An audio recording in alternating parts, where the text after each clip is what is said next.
అబ్బాయి వేరే తెలుగు కులస్తురాలైన అమ్మాయిని 2 సంవత్సరాల నుంచి వాళ్ళిద్దరు ప్రేమించుకుంటున్నారు. దానికి నిన్న రాత్రి 9 గంటల ప్రాంతంలో గొడ్డలతోని విచక్షణ రహితంగా దాడి చేసిండు. వీళ్ళిద్దరు 2 సంవత్సరాల నుంచి ప్రేమించుకుంటున్నారు.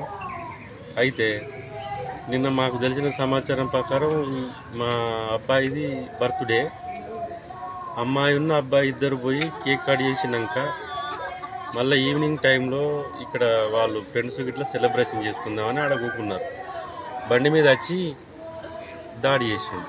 అయితే ఈ అమ్మాయిని అబ్బాయి కలిసినాక మధ్యాహ్నం 1 గంట నుంచి వెళ్ళి ఈ హత్యకు ప్రణాళిక పన్నితే నాకు కొంచెం సమాచారం వచ్చింది. నేను కొంచెం ఎట్లా ఉండాలా, జాగ్రత్త ఉండాలని చెప్పిన.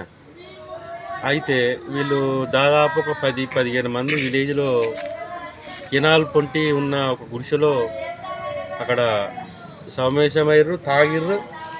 మళ్ళీ ఊళ్ళో బండ్లు కొత్త బండ్లు కనబడాలి. మేము ఆ డౌట్ వచ్చి వీడిని వెళ్ళనిస్తలేం, బయటికి వెళ్ళనిపోతే బయటకి ఇట్లా కూకున్నాను. వాళ్ళ ఫ్రెండ్స్ వచ్చారు, ఇలా బర్త్డే కేక్ కట్ చేద్దామని ఆడికి పోయినాక వాడు బండి మీద వచ్చి అమ్మాయి వాళ్ళ తండ్రి గొడ్డలతోని దాడి చేసి